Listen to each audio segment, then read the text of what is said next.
The Bear Essentials podcast gives older bears a place to gather for real talk regarding topics and issues that they can relate to. Here at The Bear Essentials, we aren't just having conversations. We are looking to provide actionable intelligence through real-life experience and expertise of our guests. Our mission is to build a strong community that elevates and motivates people to go beyond their limiting beliefs by helping them realize that getting older is not an excuse to hibernate on their goals, but a reason to work harder. Hi, everyone. Thanks for tuning in. I'm your host, Charles Wallace. There's an old saying that it's better to give than to receive. Well, today, I had the pleasure of interviewing the co-author of the book, The Go-Giver, Bob Burg. This book is somewhat of a short read. It's a parable, but the lessons that it teaches regarding giving are so valuable and so impactful. It has definitely changed me, and I have a feeling if you give it a chance, it will change you also. Bob and I talk a bit about how this book came about. We get into a little bit more detail regarding the lessons, especially what he calls the Law of Receptivity and other things about why it's more about giving value, and also about how money's not always the gauge for success. Money's just an echo, and how sometimes people can be more of a go-taker as opposed to a go-giver. A lot of good points made here by Bob. I am so excited to bring this interview to all of you. So without further ado, let's jump right into my interview with Bob Burg. Hey, Bob, thank you for joining today. I really appreciate it. How are you doing? I'm doing great, Charles. Great to be with you. Bob, would you mind, could you introduce yourself to the audience? Really just a former broadcaster turned salesperson, turned sales manager, turned speaker on the topic of creating relationships, selling, influence, and positive persuasion, author of a few books, including one with John David Mann called The Go-Giver, which is a business parable and part of a 4-part series. And Bob, it's I'm not surprised now that you said about being a former broadcaster, because you have the you definitely have the voice for it. Thank you. Thank you. So, Bob, the reason I asked you to be on the show was I was recommended by a friend of mine, Chris Bentley, to read the book, The Go-Giver. Thank you. So not only did I read the book, I actually listened to the book along with reading it. I like to do that. It really makes it sink in and made the experience even better. How did that book come about? Well, many years earlier, I had a book out. It was kind of my first big book. It was called Endless Referrals. The subtitle was Network Your Everyday Contacts into Sales. And it was really a how-to manual for entrepreneurs and salespeople who, they knew they had a great product or service. They were proud of it. They knew it brought wonderful value to their customers, but they may not have felt confident or comfortable going out into their local communities or areas and creating the kinds of relationships that would cause people to want to do business with them directly and or refer them to others. So the Endless Referrals book was a system for doing that. I define a system as the process of predictably achieving a goal based on a logical and specific set of how-to principles. The key being predictability. So if you know that by doing A, you'll get the desired result of B. If that's been proven, then you know that all you need to do is A and continue to do A, and eventually you'll get the desired results of B. So that's what that really was. But I'd always, since I'd been in sales, aside from all the how-to books I'd read, I'd also read a lot of parables, which are basically short stories. They're fictional, but they're based on principles that are proven and that work. And I thought, wouldn't it be great if we could take the basic premise of Endless Referrals, which was that all things being equal, people will do business with and refer business to those people they know, like, and trust, and put that in a parable form. So I kind of sat on that idea for a long time. Eventually around 2003, 2004, I got serious about it. I thought, well, what would the title of something like this be? And I just asked myself, what's the basic essence of those entrepreneurs and salespeople that are so good at creating those know, like, and trust relationships, both quickly and sustainably. Mm. And the common element is that they are givers. They're always looking for ways to give value to others. That is their focus. So coming up with the title The Go Giver was pretty easy, but it was when I asked John David Mann to, who at the time I knew as a editor-in-chief of a magazine I was writing for, and who had a wonderful, wonderful reputation within his community, those who knew him as a gifted writer, which he is. I asked John if he would collaborate on this with me and be the lead writer and storyteller. And fortunately, he agreed. And, we put the book together.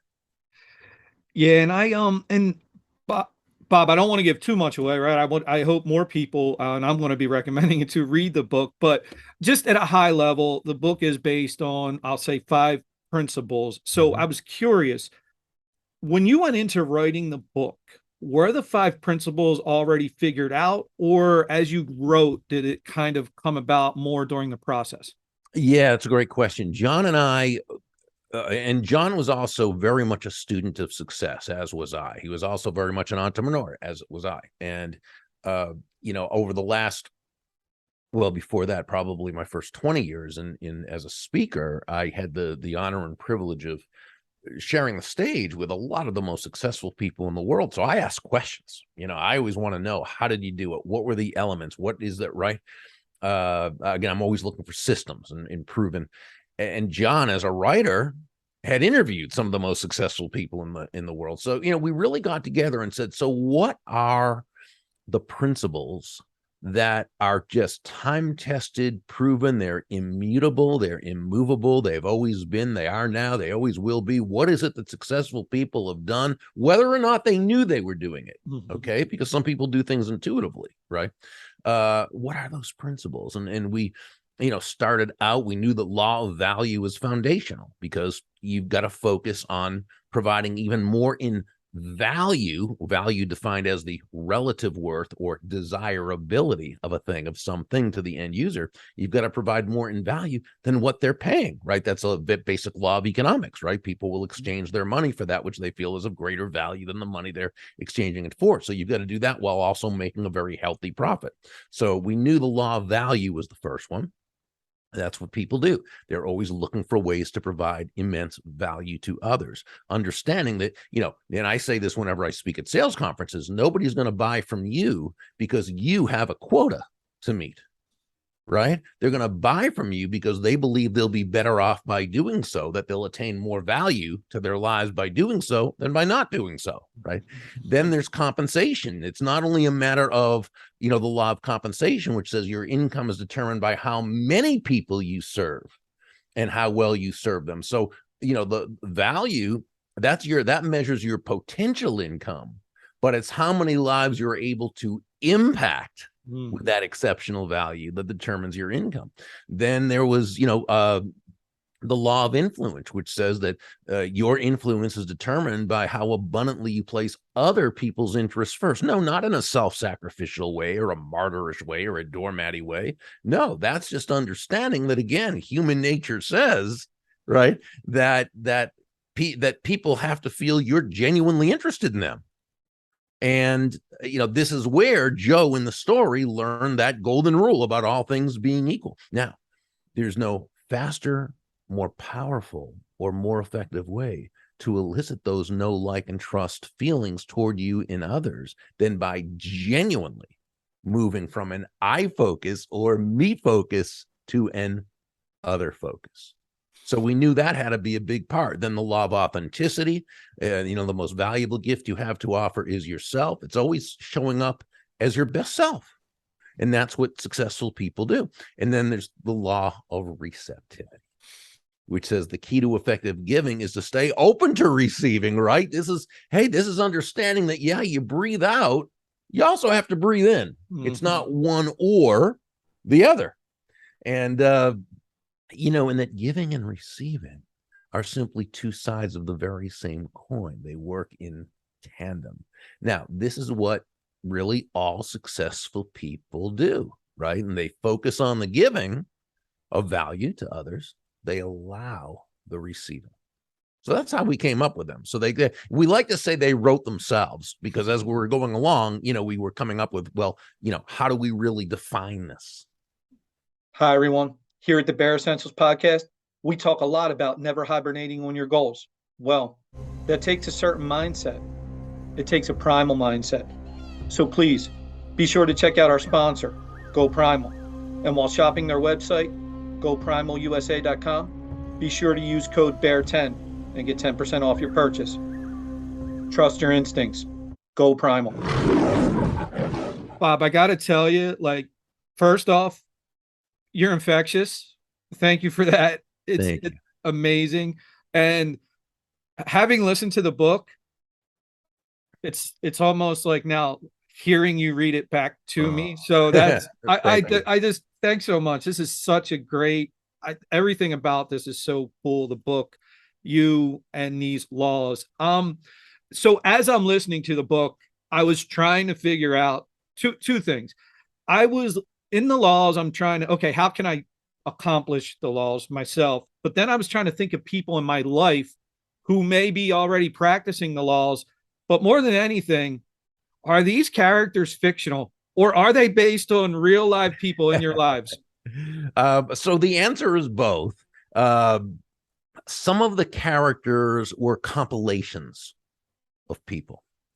Some of them were based on a person. It wasn't the person, but based on them. Pindar, the main mentor, was based on a guy named Bob Proctor, the late Bob Proctor, now of Toronto, Ontario, who was just a wonderful man. He was just always giving and sharing. He was a mentor to so many, and he always had that way of abundance about him in a very humble way. And we kind of pictured Pindar looking like him and having his voice. Others were, again, a combination of people. Deborah, the successful realtor, was a combination of a very successful realtor and another person in another business who was also very successful. Then there were the ones who were totally made up, like Rachel.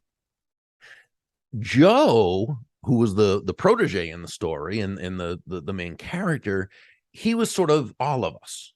Because we've all been Joe or Josephine at one time or another. That person who had the potential, that person who was trying hard, that person who was, really, but just was frustrated, and they weren't attaining the kind of success they thought they would, and just needed a shift in focus. And so we've all been Joe, and hey, we've all been Pindar, and we've all been some of the other characters. Yeah, I can attest to that. Some days I absolutely feel like Joe at the beginning, and since reading the book, I'm feeling more like Joe at the end. So thank you for that. Thank you. This is kind of a two-part question. I was curious about this. We talk a lot about it. Well, the book talks a lot about being a go-giver. And obviously there's everybody right away, you hear that, but you think go-giver or go-getter. So two things. Is it necessarily, I don't think you're saying it's bad to be a go-getter. And then from your perspective, what's the difference between go-getter and go-giver? So I love that. So first, we love go-getters, right? If you define a go-getter as a person of action, right? Because as business people, we know that you can have all the greatest ideas, the nicest thoughts, the best of intent, but without action, nothing's going to happen. It simply cannot happen. So we love go-getters. Now, the good news is that there's no natural division between a go-getter and a go-giver. Many go-getters are also go-givers. We would say that every go-giver, right, a person who's absolutely laser focused on bringing immense value to others, we would say every go-giver is also a go-getter. So we say be a go-getter and a go-giver. We'd say the opposite of a go-giver is a go-taker. And that's that person, Charles, they feel almost entitled, if you will, to take without adding value to the other person, to the process, to the situation. And they tend to be very frustrated. Now, Joe, at the beginning, he was a go-getter, a person of action, but he was also kind of a go-taker. He turned into a go-getter who was also a go-giver. But go-givers tend to be frustrated because they rarely attain the kind of success, at least on a sustainable level, that they believe they should. Because again, they're, when you think about it, they're all about themselves, and people aren't doing business with us for our benefit. They're doing business with us for their benefit. Right? This is why John David Mann and I say that money is simply an echo of value. Right. So you've got to be focused on that other person. Now, question is, well, what about these go-takers who are financially successful? And they can be, but here's the thing. They also do find ways, whether or not they mean to or not, they find ways to provide value to the marketplace. Okay. Because again, otherwise but here's what happens.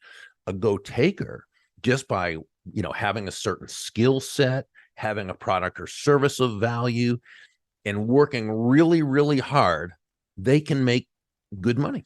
Okay. Hard to sustain, but even so, sometimes they can do that.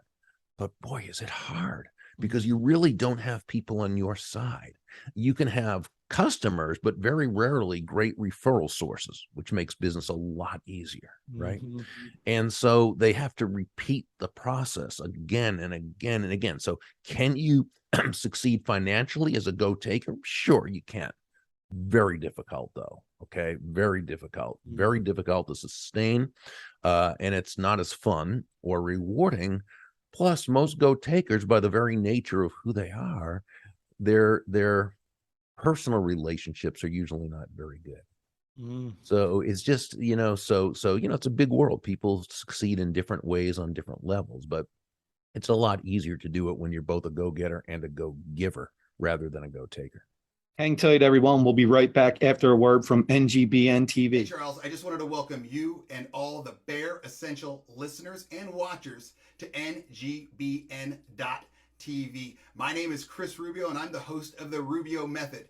We are a show about men's mental health that comes out every other Wednesday. With myself and my co-host, Nick Monahan, we navigate the zone of men turning into middle age and going through health crises, whether it's mental, physical, and we have a good time while doing it. We tell a lot of funny stories. We have great interviews and guests, and it's just an all-around good time for about a half an hour to 45 minutes. So make sure you check out the Rubio Method as well on ngbn.tv, YouTube, Spotify, Google, and Amazon podcasts. And once again, from the Rubio Method to the Bear Essentials, welcome to ngbn.tv. Yeah, it makes a lot of sense. And thanks for the great lead in, because the next thing I want to ask you was, and you said it so eloquently about, and I never thought of it like this, about money being an echo.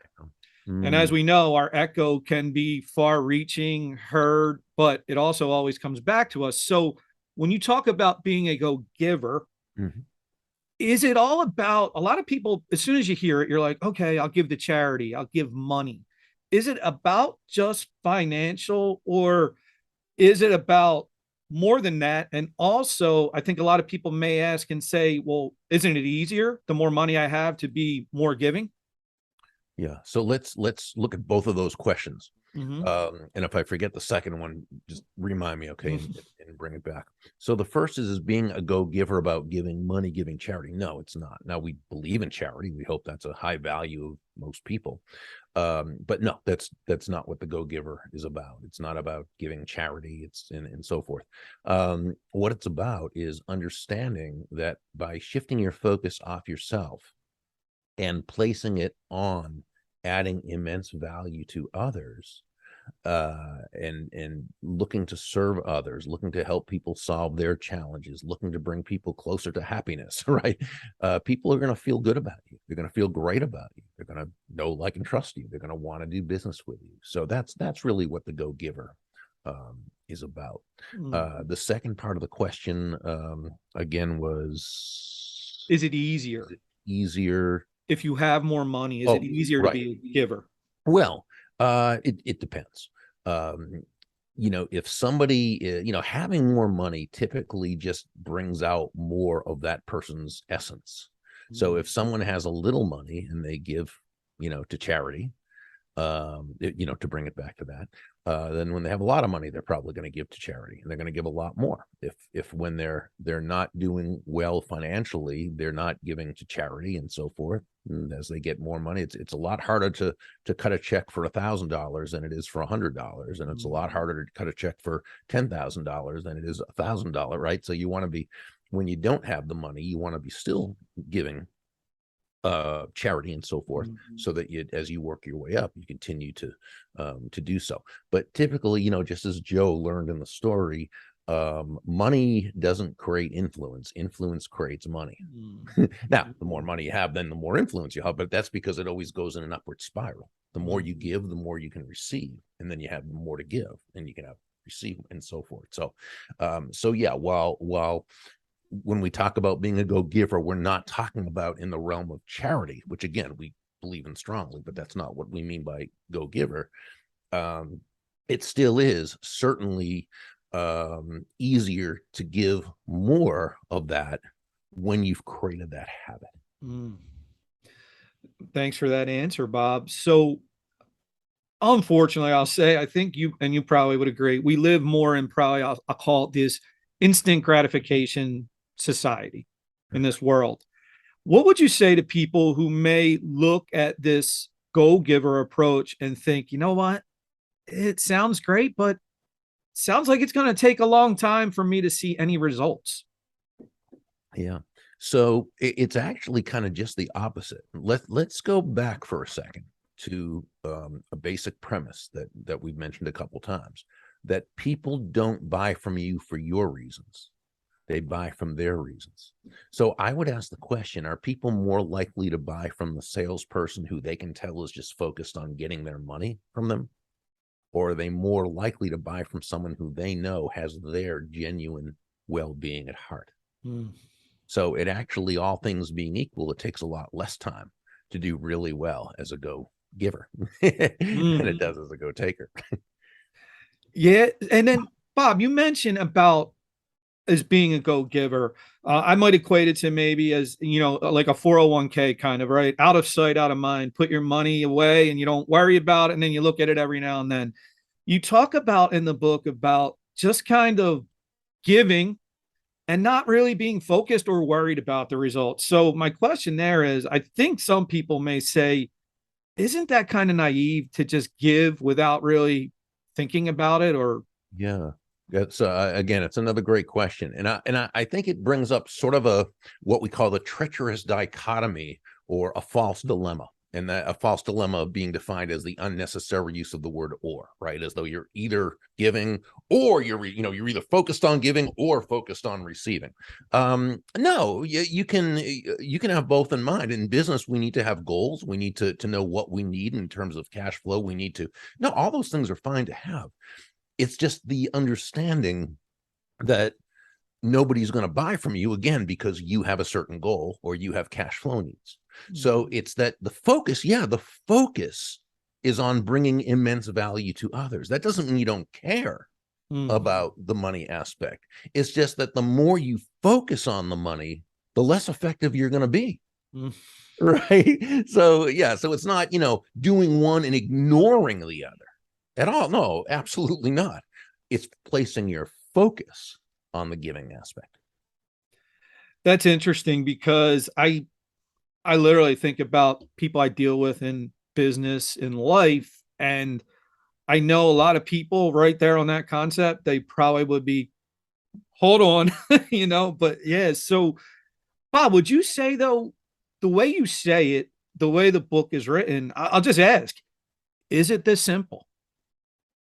Oh, it is that simple. These are proven laws and principles, and again, nothing John and I made up. We may have put names to them based on the story, but again, these are all things people have been doing since time immemorial. Certainly, for as long as there've been market-based economies. Okay, and you can go back, you can read biographies, you can read articles, you can look at documentaries, you can see, and you'll notice that everybody who has been sustainably successful and also had a good personal life. Again, there are go-takers out there. There are people who found it right. But no, most people, just the vast majority of people who have made sustainable fortunes or just sustainably great livings have done it through this way. It is that simple. Now, is it always that easy? Well, not necessarily. Nothing great is. However, can you find ways to bring value to others? Can you always find ways to communicate excellence and consistency, attention to details of others?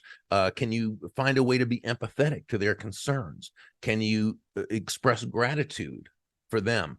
Are you able, you know what I'm saying? There's so many ways and so many things we can do to bring value to others and to, sure, not, I don't think anything great and anything worthwhile is necessarily easy, because it can be simple, not necessarily easy, because again, the law of economics says if something's too easy, there's no financial value to it, right?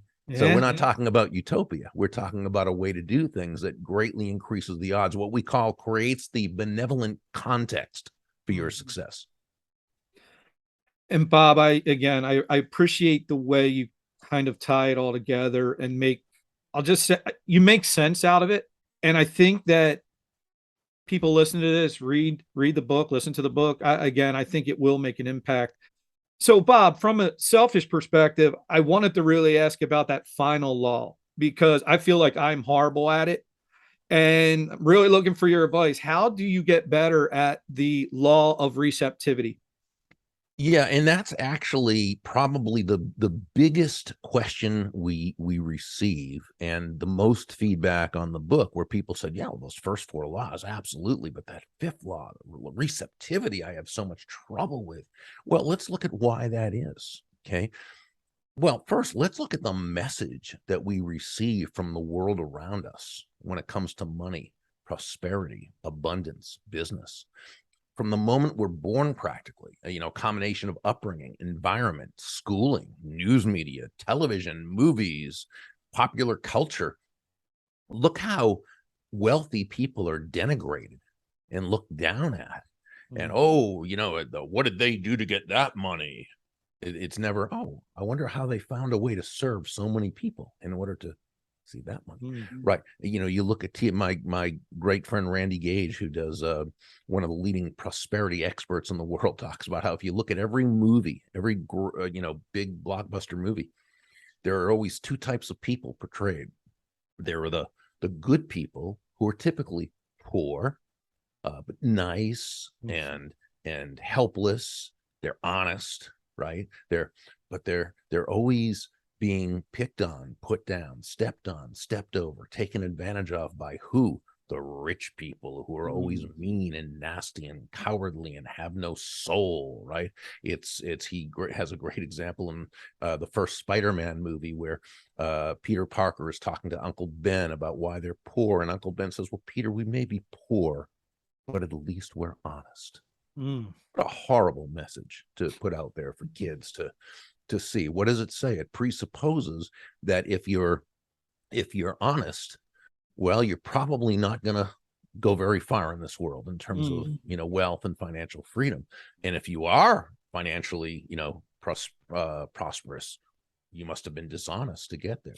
So someone who, and this is not a movie, it's every movie. And it's what we see. It's during the political back and forth. It's hearing that, millionaires or billionaires shouldn't exist. Well, question that premise. Why not? And really think about that.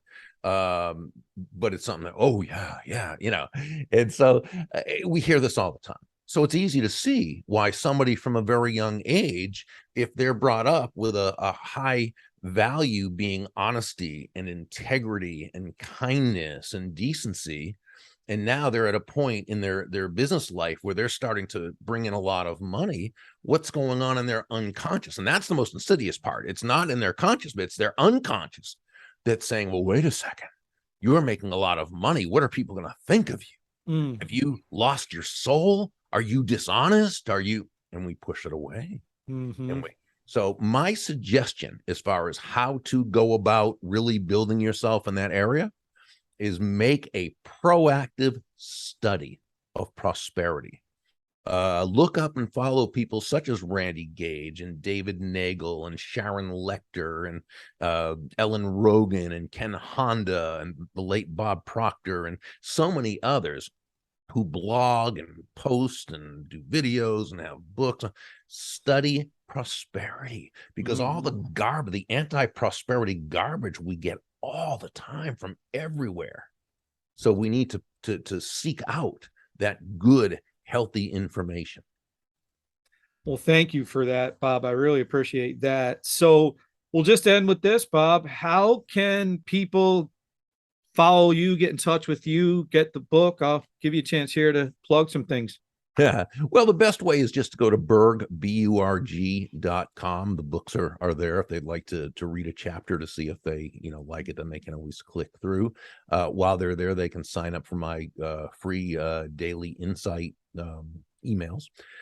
They can also become a part of our Go Giver community by going to thegogivercommunity.com without the hyphen. So it's thegogivercommunity.com. Great. And I'll make sure to include some of those links in the show notes. Well, Bob, thank you for being so giving of your time today. I really, really appreciate it. It was an honor for me to, especially having listened and read the book, to have you spend some time with me today. And I'm really excited to get this out there for the audience to hear, because I just telling you again, it definitely impacted me and my outlook on things. So thank you so much for that.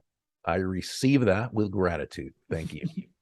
All right, Bob. Well, listen, you have a great day. I'm sure I will be seeing you around online and all that you do. So thank you again. And thank you all for tuning in and listening today. Have a great day. Bye. This has been the Bear Essentials. Thanks for listening. And remember, never hibernate on your goals.